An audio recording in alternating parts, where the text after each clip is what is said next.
보통 이제 선에서는 이제 도노돈수, 또 도노점수 이런 이야기들이 많거든요.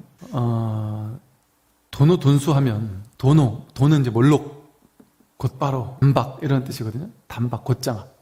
쉽게 말해 한 방에 도노한다. 이러면 곧장 깨닫는다. 한 번에 몰록 깨닫는다 이 소리예요. 몰록 깨닫고 나면 도노돈수하면 한 번 몰록 깨닫고 나면 더 이상 닦을 필요가 없다. 그래서 도노돈수를 하게 되면 공부가 끝난다. 더 이상 닦을 것은 없다. 완전 부처님같이 된다 이 소리예요. 법의 안목으로 본다면 어찌 보면은 말장난입니다. 도노돈수가 옳으냐, 도노점수는 뭐냐면 도노, 몰록 깨닫고, 점수, 깨닫고 나서 그 깨달음에 의지해서 점차적으로 닦아 익힌다. 그래서 이제 공부가 원만해진다. 이게 이제 도노점수예요. 도노돈수와 도노점수는 이게 이제 도노돈수가 맞느냐, 도노점수가 맞느냐 이런 논쟁들은 사실은 이제 제가 봤을 때는 이게 의미가 없는 그 논쟁이라고 보이는 것이, 도노돈수는 이제 쉽게 말해 깨달음의 측면에서 봤을 때는 도노돈수라고 할 수 있죠. 법의 측면, 진리의 측면, 진실의 측면에서 본다면 도노돈수라고 할 수가 있는 측면이 있어요. 그러나 이제 이 중생들의 그 업습에 끄달려 있는 중생들의 관점에서 본다면 당연히 도노점수일 수밖에 없는 것이죠. 이게 이제 불교는요, 이제 무수한 방편이 있잖아요. 방편이라는 것은 근기에 따라서 다양한 방편을 주는 것이죠. 당장 지금 배고파 죽을 것 같은 사람에게는 일단 낮은 방편으로 열심히 기도하면 된다. 이겨낼 수 있다. 이런 어떤 기복적인 이런 방편을 설할 수도 있겠죠. 그래서 이제 그 병이 낫고 나면 기도한다고 되는 것 아니다. 너가 마음을 밝혀야 된다. 이렇게 설명할 수도 있습니다. 그런 것처럼 근기가 성숙돼서 또 다른 방편을 쓸 때는 과거의 방편은 깨뜨려야 되는 거죠.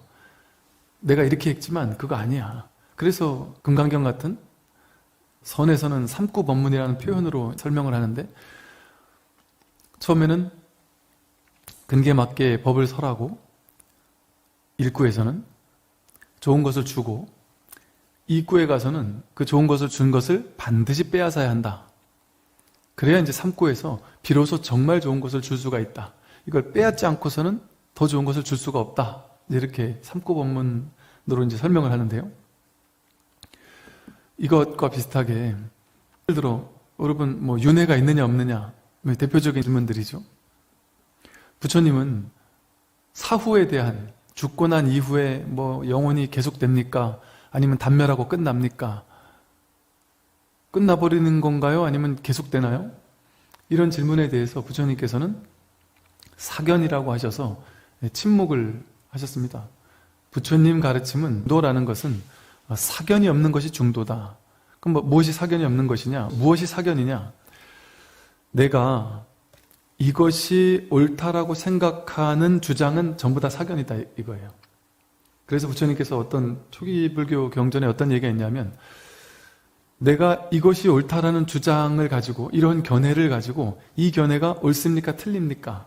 시비를 따지기 위해서 부처님을 찾아왔거나, 이게 옳고 그른지 가부를 알려주십시오라고 하면서 자신의 주장을 가지고 와서 이게 맞습니까 틀립니까? 라고 물어보는 질문에 대해서 부처님은 답변을 하시지 않는다 그럽니다. 그 사람은 아직 준비가 되어 있지 않기 때문이라는 것이죠. 왜? 내가 생각하는 이 견해가 옳은지 틀린지, 그러니까 즉 견해라는 것은 전부 다 분별이거든요.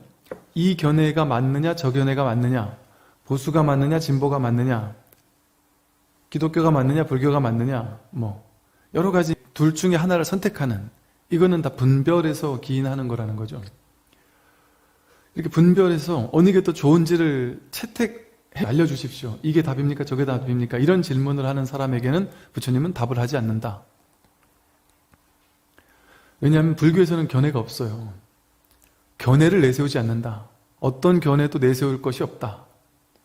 이 견해가 옳으냐 저 견해가 옳으냐, 그것만을 할 수 있는 것이죠. 그래서 부처님이 뭐라고 하셨냐면, 이게 자기의 견해가 옳은지 틀린지를 물으러 오는 사람은 아직 준비가 되어 있지 않다. 그런데 법을 들을 시절 인연이 된 사람은 누구냐라는 이제 답을 하세요. 뭐라 하시냐면, 만약에 어떤 사람이 난 이런 생각을 한다, 저런 생각을 한다라는 그런 견해의 틀에서 이 견해의 틀이 잘못됐다라는 것을 스스로 알고, 스스로 알아서 나는 부처님께 가서 내 생각이 옳은지 그른지를 판가름하기 위해서 찾아온 것이 아니라 내 견해를 놓아버릴 자세가 되어 있는 사람, 내 특정한 견해가 옳거나 그를 수 없다라는 사실을 알아서 어떤 견해에도 치우치지 않고 이것이 옳아, 저것이 옳아, 이것이 진리야, 저것이 진리야라고 특정한 견해에 집착하지 않아서 모든 견해를 놓아버릴 수 있는 준비가 된 사람, 그 사람에게는 어떤 말도 어떤 법도 설할 수가 있다. 그게 바로 그 사람에게 법을 설할 인연이 된 사람이다. 인문학 강의를 들으러 간다. 아니면 TV에서 좋은 프로그램을 찾아본다. 뭐 유튜브에서 어떤 정보를 찾아본다. 공부하러 간다 하면 100% 옳은 견해를 갖고 싶어서입니다. 어느 게 더 옳은 견해인지, 어느 게 틀린 견해인지 이걸 취사 선택을 잘하고 싶어서, 더 세련되고 더 올바른 견해를 쥐고 싶어서, 그래서 내가 남들보다 더 옳은 사람, 더 지혜로운 사람, 더 견해가 똑부러지는 사람, 이런 사람이 되기 위해서 삿된 견해는 물리치고 올바른 견해는 취하고 이 취사 간택을 하는 것이죠. 그렇게 되면 삿된 견해를 자꾸 깨뜨리게 되고요.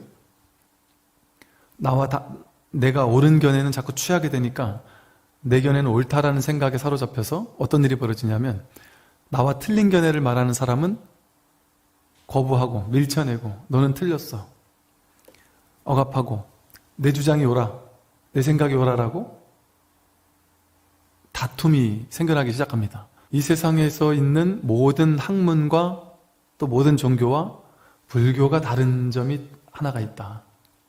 이 세상에 있는 모든 학문, 모든 종교는 전부 다 옳은 거를 가르쳐 주잖아요. 이게 옳은 거고 저건 틀린 거야. 선, 악을 딱 나누어서 이게 선이고 이건 악이야. 악은 버리고 선은 취해라. 이걸 가르쳐 줍니다. 취사 간택하는 틀을 가르쳐 줍니다. 틀을 이게 선물해 주는 거죠.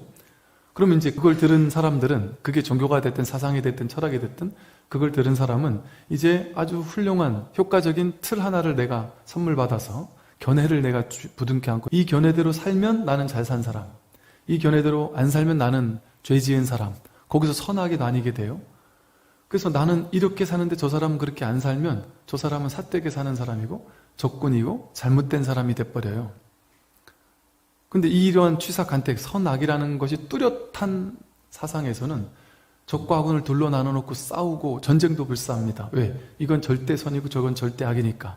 즉 가르침의 견해가 이게 옳고 저게 틀리다라는 견해를 정해주고, 옳은 견해는 절대 선이고 틀린 견해는 절대 악이야.